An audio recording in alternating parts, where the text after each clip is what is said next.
जय हिंद दोस्तों, मैं प्रियस प्रीतम। आज आपको एक ऐसे न्यूज का एनालिसिस करने के लिए मौजूद हुए हैं जिसकी खबर सुनकर आपकी पैरों तले जमीन खिसक सकती है। भारतीय जनता पार्टी लगातार देश के संविधान को, देश के सबसे सेक्रेड डॉक्यूमेंट को पर प्रहार करती है, उसको कमजोर करने की अनवरत कोशिश करती रहती है। मोदी सरकार भी यही काम करती है। ऐसा कानून अगर पारित हो गया तो इस देश का भविष्य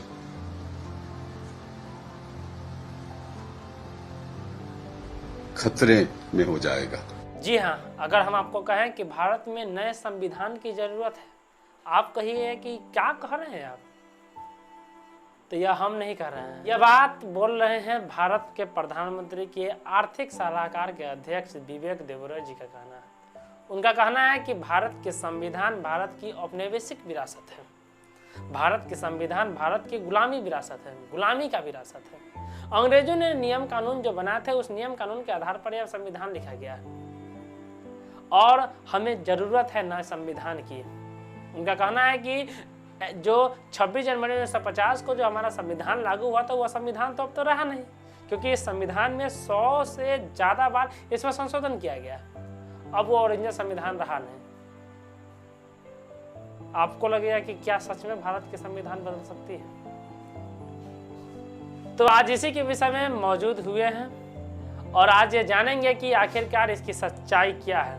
अगर संविधान बदलेगा तो यह कब तक बदलेगा और इस संविधान बदलने के पीछे की बीजेपी की मंशा क्या है, इन सारी तथ्यों के बारे में एकाएक से जानते हैं। कि जो ये बात करते हैं ना कि हम कॉलोनियल माइंडसेट, कॉलोनियल ईरा जो कानून है उनको खत्म करना चाहते हैं, तो मेरा मानना ये है, जब मैं आपको ये बातें बताऊंगा, कि इनकी सोच ये है कि कानून द्वारा इस देश में डिक्टेटरशिप लाई जाए, ऐसे कानून बनाए जाएं जिसमें जज के खिलाफ भी कार्रवाई हो सकती है, किसी अधिकारी के खिलाफ भी कार्रवाई हो सकती है, किसी बैंक के अधिकारी जिसको हम पब्लिक सर्वेंट कहते हैं उसके खिलाफ भी कार्रवाई हो सकती है, सीएजी और कोई भी अधिकारी जो सरकार में काम करता है उसके खिलाफ भी कार्रवाई हो सकती है, मैजिस्ट्रेट के खिलाफ भी हो सकती है, हाई कोर्ट जज के खिलाफ भी हो सकती है, सुप्रीम कोर्ट जज के खिलाफ भी हो सकती है।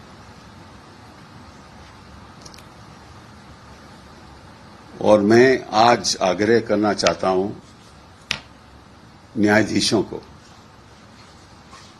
कि आप चौकन्ने रहिए।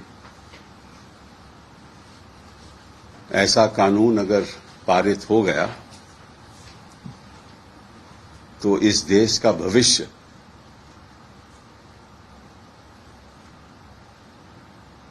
खतरे में हो जाएगा। सबसे पहले ये जानते हैं कि जो विवेक देवरा जी है, भारत के प्रधानमंत्री के आर्थिक सलाहकार के अध्यक्ष हैं। इनका कहना है कि संविधान जो है गुलामी का विरासत है, संविधान में परिवर्तन होना चाहिए और नए संविधान की जरूरत है। इनको पता है कि यह संविधान हमें मौलिक अधिकार देता है। न जाने हम अभी जो बोल रहे हैं या जो भारत के प्रधानमंत्री जो शपथ लिए, वो उस संविधान की वजह से ही, वह जो अध्यक्ष बने हुए हैं, आर्थिक सलाहकार जो बने हुए हैं, वह संविधान की ताकत ही है। यह संविधान की यह ताकत है कि एक गरीब हो या अमीर, सबके पास एक वोट का अधिकार है। यह संविधान की ताकत ही है कि बेटी को वोट के इक्वल माना गया है, कि जिस प्रकार हम अपने वोट को एक अच्छे व्यक्ति के हाथ सौंपते हैं, उसी प्रकार अपनी बेटी को एक जिम्मेदार व्यक्ति के हाथों में सौंपते हैं। वही वोट इक्वल टू बेटी के बराबर।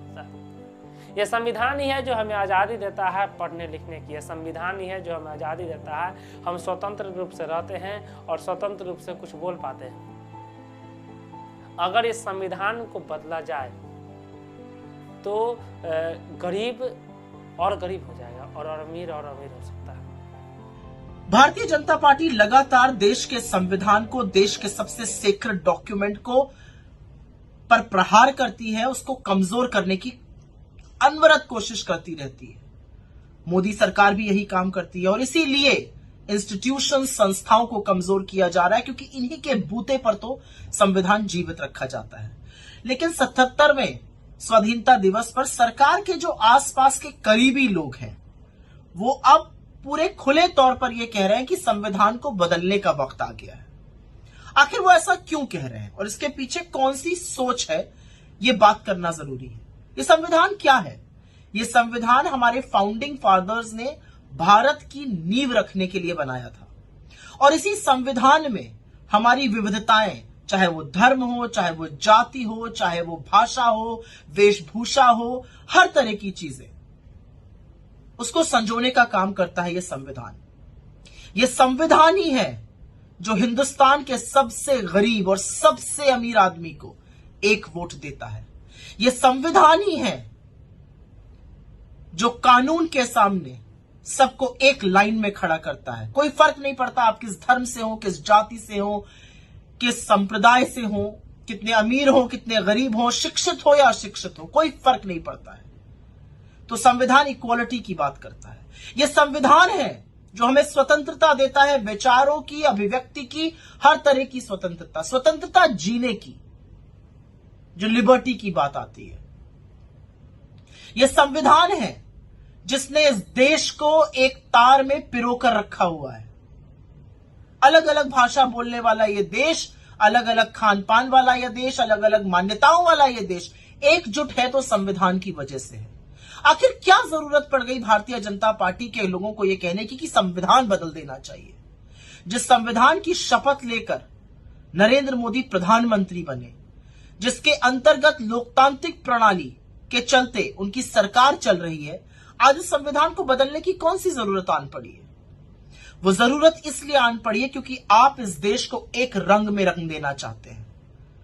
आप बहुरंगी इस देश को, आप विविधताओं से भरे इस देश को एक रंग, एक विचार, एक भाषा, एक भूषा, एक तरह की मानसिकता थोप देना चाहते हैं। लेकिन यह देश है, यह जीती जागती संस्कृति है और यह ऐसा करने से बदलेगी नहीं। और संविधान पर कोई प्रहार होगा तो हर भारतवासी उठ खड़ा होगा, और इसलिए उठ खड़ा होगा, इसलिए लड़ाई करेगा क्योंकि उसको उसके वजूद की गारंटी सरकारें नहीं देती हैं, पॉलिटिकल पार्टीज नहीं देती हैं, नेता नहीं देते हैं। उसको गारंटी संविधान देता है। संविधान में निहित है कि आप सब एक बराबर हैं। संविधान सरकारों के लिए प्रेरणा का काम करता है। डायरेक्टिव प्रिंसिपल्स क्या है? हमें उस लक्ष्य की ओर जाना है। तो संविधान बदलने की बात करने वालों के मन में खोट है, क्योंकि वह संविधान को बदलकर एक तरह की बात करना चाहते हैं, थोपना चाहते हैं मान्यताएं, थोपना चाहते हैं अपनी विचारधारा। यह देश सब कुछ सहेगा, संविधान को बदलना कभी नहीं सहेगा। अब आप सोचिएगा कि ऐसी ऐसी घटना निकल कैसे जाती है। तो हमारी जो सरकारें हैं इनके पीछे, क्योंकि या वो अपने मन से नहीं बोल देंगे, आर्थिक सलाहकार है और बीजेपी की कोई बात अपने मन से नहीं बोल दी जाती है। इसमें नरेंद्र मोदी मिले होंगे, इसमें अमित शाह मिले होंगे, इसमें राजनाथ सिंह मिले होंगे, इसमें बीजेपी की जो तमाम ब्रांड है वो सबका मानसिकता ही बन गया है कि भारत में संविधान की जरूरत है और सो संविधान बदलने की मानसिकता रखते हैं। हालांकि सुप्रीम कोर्ट ने कहा है कि भारत के संविधान की मौलिक स्ट्रक्चर को नहीं बदला जा सकता। हालांकि विवेक देवरा जी भारत के संविधान की मौलिक स्ट्रक्चर को पहले बदलना चाहते हैं और वह चाहते हैं कि भारत की जो मौलिक स्ट्रक्चर है उनको बदला जाए। हालांकि सुप्रीम कोर्ट ने इस पर रोक लगा दी है, कहा करती कि ऐसा नहीं हो सकता। हालांकि जब सुप्रीम कोर्ट ने इस तरह विवेक देवरा जी के बात पर जब रोक लगा दी है तो विवेक देवरा जी का रिप्लाई क्या आया है कि यह जो रोक लगा है यह अभी के संविधान में लागू होता है। आने वाला जो नया संविधान लागू होगा इसमें यह नियम कानून लागू नहीं होंगे और यह संविधान हमें जरूरत है 2047 तक नए संविधान की। उनका कहना है कि 2047 के बाद जो भारत की स्थिति होगा उसमें हमारा अंबेडकर जी द्वारा लिखा गया संविधान नहीं रहना चाहिए, नए संविधान की जरूरत होनी चाहिए। अब वह संविधान जिनको बाबा साहब डॉक्टर भीमराव अम्बेडकर ने कितनी मेहनत और लगन से तैयार किए थे, उनके अध्यक्ष बने। उनमें जो है ना कहते हैं कि डॉक्टर राजेंद्र प्रसाद जैसे और कई सारे ज्ञानी व्यक्तियों ने मिलकर एक संविधान की रचना की थी। अगर आप संविधान की ताकत से संबंधित अगर वीडियो जानना चाहते हैं, अगर उसके बारे में समझना चाहते हैं तो नीचे कमेंट सेक्शन में बताइए, इसके लिए अलग से आपको वीडियो बना देंगे। अब इस बीजेपी की मानसा है जो है ना कि संविधान को बदला जाए, तो हमें इसको रोकने के लिए खासकर युवाओं को शिक्षित होने की जरूरत है। सरकार तो कह देती है कि हमारा धर्म खतरे में है, लेकिन यह सच्चाई नहीं है। सच्चाई यह है कि युवा का रोजगार खतरे में है और हमारा संविधान खतरे में है। तो बस पढ़े लिखे होने की ज़रूरत है, शिक्षित बनिए और सही और गलत में फ़र्क समझिए कि इस सरकार की क्या मंशा है। अगर आपको लगता है कि यह गलत है तो ज़्यादा नहीं, साल 2024 में लोकसभा के चुनाव है, अपनी अपनी वोट को सही जगह पर दीजिए। अंत में वीडियो कैसा लगा आप अपनी राय नीचे कमेंट सेक्शन में बता सकते हैं। तब तक के लिए जय हिंद।